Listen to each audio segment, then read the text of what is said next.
There is a fifth dimension beyond that which is known to man. It is a dimension as vast as space and as timeless as infinity. It is the middle ground between radio and bar talk, between commentary and recaps, and it lies between the pit of man's Netflix subscriptions and the summit of his binge-watching ability. This is the dimension of podcasting and the Twilight Zone. These are the Zone-i-Sodes.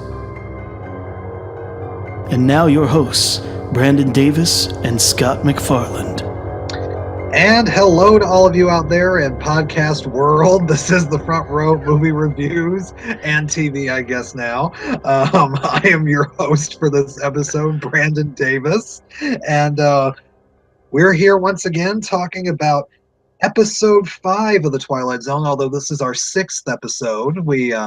We spent our first episode sort of giving you a little introduction, and I have here with me Scott McFarland. I do flashbacks. As seen on flashbacks. As seen on. I try to keep my classics persona separate, I guess, from this line. You talked about All About Eve last episode, sir, so I did. You failed. But it was relevant. And I talked about the Searchers and Mr. Denton. Yes. I think that's one of the reasons why this works out so well. The fact that I'm just a geek, so I have no real reason to be here. But you have the connection to the time period, and you know these actors well, and you know this area. So I think you should tie it into your classics. I'm just going to give you crap about it as much as possible, because I am an asshole. That is my job here. And you can send your email to the Front Row Movie Reviews at gmail.com. I did realize the last 2 episodes we haven't done our plugs, so we'll fix that this episode. Oh, good. Well, we've got, 150 more times to get it right? At the close of this episode, I will give you our percentage, and it will depress you. Well, it should be less depressing as time goes on, but it will be a while before we get there. It's like a death of 1,000 cuts. I don't think the second one's going to feel any better than the first. But the good thing is we are talking about a really, really good episode here on this time around. Walking Distance, which aired October 30th, 1959. Really, really critically acclaimed episode of the Twilight Zone. Really sort of, I'll do my classics reference up front. Really sort of Frank Capra-ish, yes. This movie. I was thinking the same thing. We even get some Dutch angles, a lot of Dutch angles actually. Yes. Well, and the moment when Martin confronts his parents for the first time, it kind of reminds me of when George is in the alternative universe Pottersville, goes to see his mother and she doesn't know him. It reminded me of that scene in Wonderful Life. And we're just getting started, but the camera angle on that scene is amazing because it makes you feel, and it makes him feel like he is a kid. So Martin is. It looks like his father is looming over him when we know they're about the same height, but it's just it's really brilliant. Yeah, the directing in this episode is top notch. Mm-hmm. Which the director of this episode is Robert Stevens, so give him the credit for that. But before we get going, and I will thank him. I'm just assuming. I have a feeling. Now I'm gonna feel bad. I'm gonna look him up right now, and if he's still alive, I'm gonna feel bad. You're good. He died in 1989. Okay, thank you. He was only 68 though. Yeah. So he born in 1920. Yeah. May he rest in peace, and may he direct in the afterlife, because he's good at it. So before we get going though, and before I give Rod's opening narration, give us a plot summary of it. Martin Sloan is a 30-something-year-old. Actually, we get told by Rod he's 36, but person who is dealing with life in general of a 30-some-year-old person and wanting to have nothing to do with it. So he decides to hop in his car one day and leave the city. when he stops to get his car worked on, he realizes he's only about a mile away from his boyhood home, which is where we get the title of this episode. He's walking distance away from his childhood.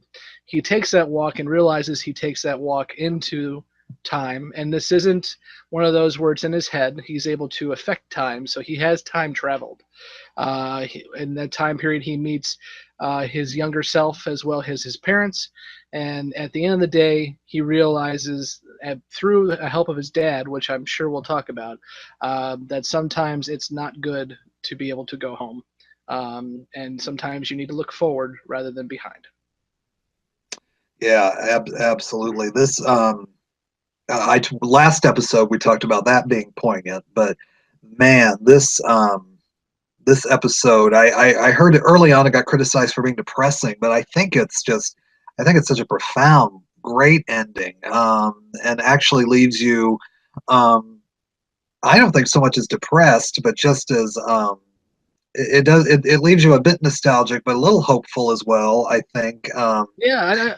See, I read the same thing where there was some argument that it was depressing, but I took it the other way.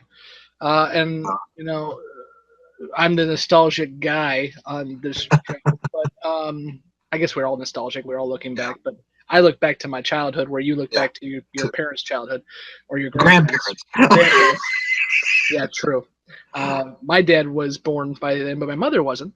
But for me, I see it as a positive, where he walks away. Not only do you get to talk to your dad again at that age, which, I mean, even if your dad is still around, which mine is, but I would be fascinated to talk to him when he is 20 years younger. I think that would be amazing. Oh, yeah.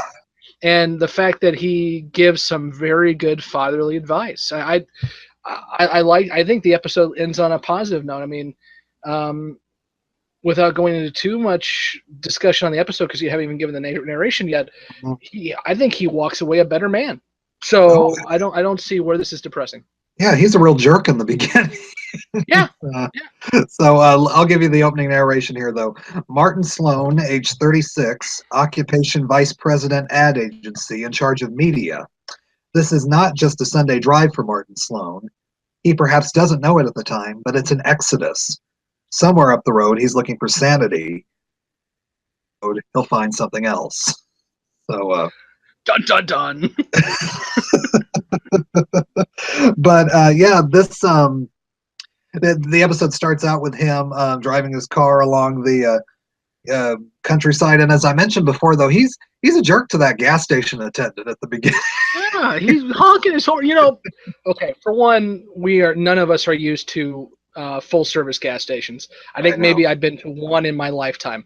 But if I worked at a full service gas station and some jerk off in a convertible pulled up and started honking at me, I would tell him to go on down the road.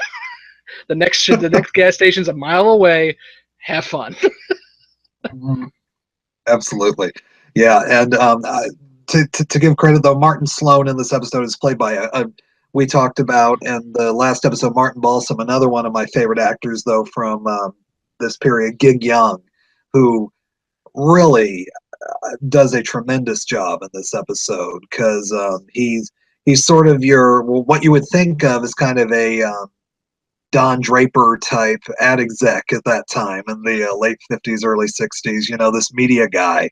But he's able to, and I use the word a lot, but become vulnerable in this episode, and revert back to his childhood so easily, and just really lends a great presence to this episode, I think. I completely agree with you. He does an excellent job, and he does. There is. I mean, we're only talking about 25 minutes here, which, by the way, we haven't talked about that yet. The fact that a 30-minute episode only has 5 minutes of commercials is really interesting to me. Yes. And this is the thing too we haven't hit on, and I think most people would be aware of this. But if you're not aware of this, if you have never watched the Twilight Zone on either Blu-ray or Hulu or Netflix, you have not watched the Twilight Zone, because every time you have seen it on syndicated TV, it has been edited. to a tune of probably 5 to 8 minutes have been edited out of every one of those episodes. So you owe it to yourself, if you haven't done so already, to go back and watch these on, again, DVD, Blu-ray, or on one of the streaming sites. Hulu is the only one that actually has the entire series, because they have the hour-long season. Yeah, Netflix doesn't have the hour-longs. So Hulu is probably your best bet, but if you don't like commercials like me, watch Netflix for all the seasons but that one, and then watch Hulu for the other one. But I the fact that we have the ability to watch these episodes as they were intended, meant to be seen. Yes, and it's very important. So I would recommend that a lot, because even Walking Distance, which is played a lot on TV, and I saw it about a month ago when they had the marathon, and there are things cut out. For one, a good friend of ours who's going to show up a lot in the Twilight Zone is cut out, and that is Little Mr. Ron Howard. Yeah. Ron Howard shows up for about 10 seconds as the Wilcox Boy. but it's such a pivotal point in the episode, and you're really, when you watch this episode edited, it's like all of Serling's continuity has just been jumbled. Mm-hmm. And he's trying to set up what's happening here to Martin Sloan, and you sort of don't get the full revelation in the way that Serling wants you to when you watch it. Yeah. But uncut. Agreed. Now, going back to Martin, which was your original point, before I went off my train of thought, that's all right. I love the fact that in a 25-minute episode, he takes 2 turns, not just one, but 2. Mm-hmm. We've already discussed how he comes off as a jerk to begin with, and then as nostalgia takes him over, and he starts, tasting the chocolate soda as he used to when he was a kid, and seeing the park like he used to, he starts acting like a child. And that's where it goes back to the scene we were discussing with the camera angle, and the fact that the world seems to loom large over him. And then he makes a final turn when he talks to his father, and at the end of the episode, he is a much nicer, caring individual, at least for the few seconds we see it. So this Gig Young, as you said, again, I'm terrible with names, so I'm glad you know him. Right. He goes through a lot in this episode. I think he does a wonderful job.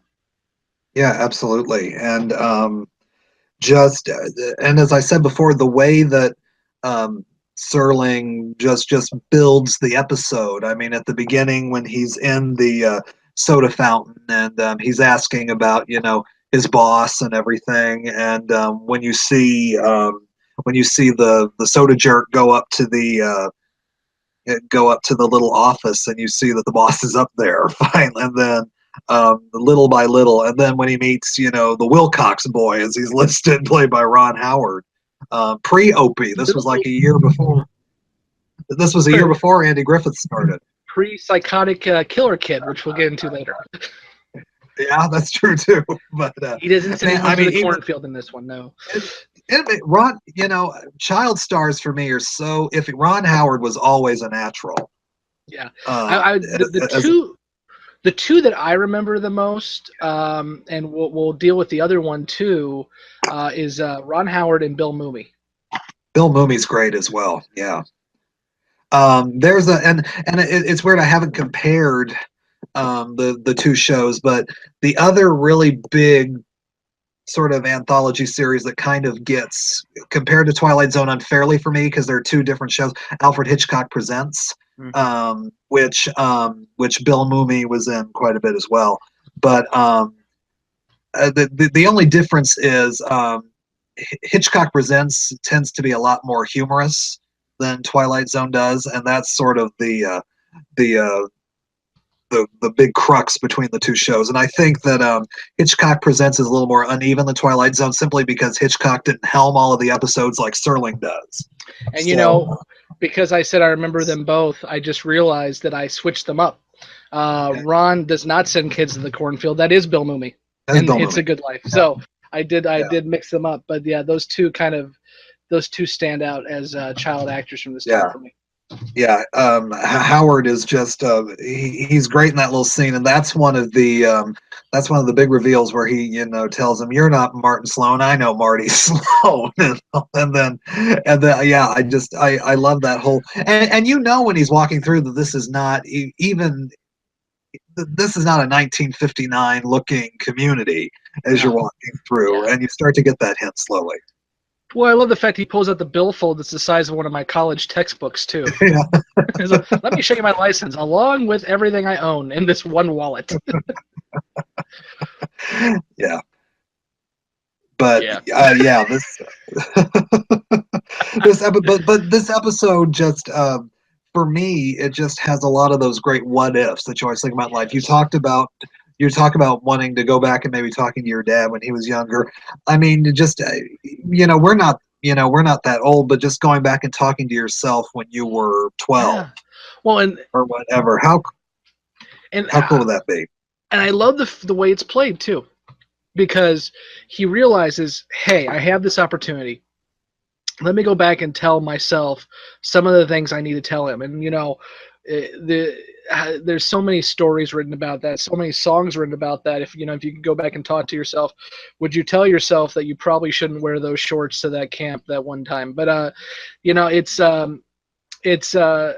it's interesting the way they play it, because that's when the Dutch angles start to come into play, and it just feels really Yeah. surreal.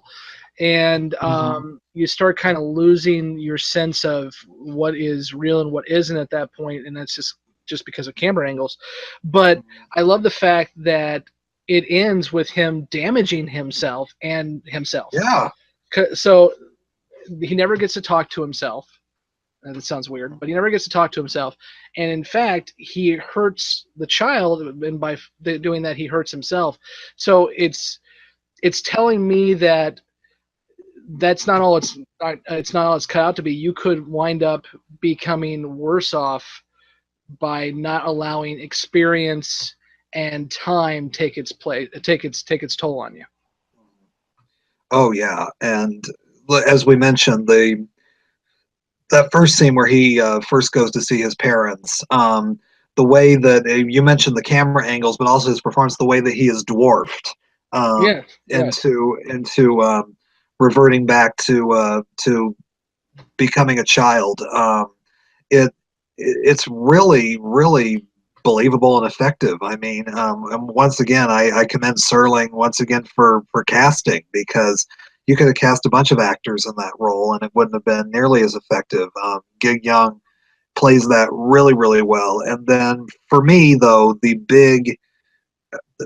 big scene of this episode is that final scene between Martin Sloan and his father, and it's kind of almost Field of Dreams-ish to me a little bit.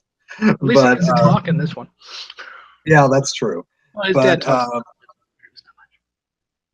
But as we mentioned before, though, in the 16 millimeter Shrine, though, where that episode sort of embraces nostalgia and wanting to go back to a simpler time, Martin's dad tells him, it's okay to move forward instead of looking back, and to get on with your life. Yeah, and that mantra of keep moving forward, it's used a lot. And if you're hearing that in the background, that's my dog trying to kill my cat. If my mic's picking that up. So I mean, this is again where I started off this conversation, where I think this is actually one of the episodes that really is uplifting to me, and the fact that you can sit there in your darkest times and just say, if only I could do this, if only I could do that. And then this father figure, in this case, really his father, comes to him and says, you need to break out of that. You need to realize that there are things ahead of you that will be positive, and no matter how terrible things are, if you continue to put one foot in front of the other, you're going to be better off. And I think that's an amazing message that, even though it's very simplistic and it's very true, and unfortunately many of us don't hear it enough. So I think it's a very good message to have. Yeah, and like I said, I love the it's not a huge twist, but it is a twist at the end. The fact that once he gets back into the real world, he has that limp. To sort of always remind him sort of to keep moving forward, and that not everything is always going to be rosy, but things will turn out in the end. Yeah, and it goes back to the whole idea that nostalgia can bite you in the ass, or in this case, in the knee. Yeah. And where he's Absolutely. the last scene of the show where he's getting in the car and he has to kind of hobble his way in there is like, this experience has marked him for life. Absolutely. And even though again it's not in a positive, that's the other thing too, is this could be a depressing moment where not only did he not get what he wanted, but now he's scarred for life, literally, as well as potentially mentally. But he's okay with it, and he feels better about it. And it just, again, it gets past the superficialness that life is sometimes, and goes to something higher. Yes, and really, and as we said, always Rod Serling commenting on the time period, and about last episode where he's talking about we're moving ahead so much that it's okay every once in a while to go back and be simplistic, but now in the late 50s, early 60s, where you're having the race for space and technology starting to take over little by little, and he's telling you keep moving forward. It's not always going to be sunshine the whole way, and you're going to make mistakes and everything, but it's going to be worth it in the end. And it's okay to have scars because they actually prove you've been somewhere. So good point. It's really, for me, I think the standout episode that we've seen so far. I think I don't. How do you can go into your ranking now, but like, how do you feel about this episode overall in the course of the episodes we've seen? Sure. I think you're right. I think, and my ranking will prove this out a lot, I think. And that is, I do believe out of the first 5 episodes we have seen, this is by far the better one. And I think this will, when it's all said and done, if we, 5, 6, 7 years ago from now, when we get this finished, if we do like our top 10, top 5, I have a feeling, just based on my past knowledge, that this is going to be one of the ones I talk about again. Yes. So in terms of ranking, we rank 1 through 10, and we compare them with other Twilight Zone episodes. So a 5 would be an average Twilight Zone episode. I give Walking Distance a 10. I think this is a quintessential Twilight Zone episode. I think compared to other episodes throughout the seasons, this is going to again stand out as one of the best episodes. So I put it at the top of the scale. I completely agree with you that it's a standout, and from what I read, it's one of Rod Serling's most personal episodes that he wrote. You can see that it's coming from a very personal place, just the way that it's all written and the way it develops. I will also give it a 10. One of these days we're gonna diverge, and it's gonna be fun to watch. We will. It will be fun. It will be fun. One of the ways I judge these episodes too is because most of them are above par for anything else. If I find myself looking inward when watching an episode, that tells me it's a good one, and I haven't had that yet, really. I mean, we've dealt with several themes. We've dealt with nostalgia twice now. We've dealt with being alone. We've dealt with living your life to the fullest and all of that. But this is the first one where, for me personally, I looked at that and went, I could use that messaging a little more in my life. I could use that little heart to heart with somebody to help kick me in the butt every now and then. So it really, I put myself in this episode, and that's the first time that's happened. It won't be the last time, I think, but that's the first time it's happened. Well, and for me, this episode really defines what TV can do so well, as opposed to movies. They can give you these little short stories every week, and really wrap things so nicely in 25 minutes that sometimes movies can take 2 hours to tell. And the fact that Serling was able to tell an interesting story every week, sometimes more successful than others, but absolutely, though, even the worst episodes of Twilight Zone at least give you something to think about, and not many TV shows can even give you that. So it's when you get to the best of this show, it's something really extraordinary. And there aren't too many TV shows, as we've said before, that can rank among the finest of TV history, but Twilight Zone is certainly one of them, and this episode is proof of that. Agreed.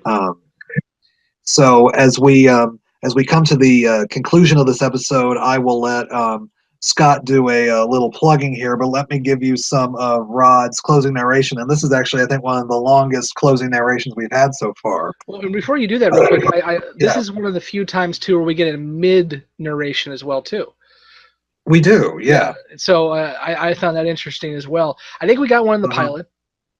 We did. And we get one here, but it doesn't happen often. So that's something that I think will go away as we get deeper into the show. Sorry, continue. All right. I forgot to mention. No, that's fine. That's fine.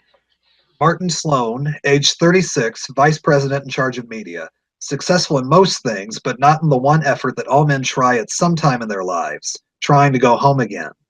And also, like all men, perhaps there'll be an occasion, maybe a summer night sometime, when he'll look up from what he's doing and listen to the distant music of a calliope and hear the voices and the laughter of the people and the places of his past, and perhaps across his mind there'll flit a little errant wish that a man might not have to become old, never outgrow the parks and the merry-go-rounds of his youth, and he'll smile then too, because he'll know it is just an errant wish, some wisp of memory, not too important really, some laughing ghosts that cross a man's mind that are a part of the Twilight Zone.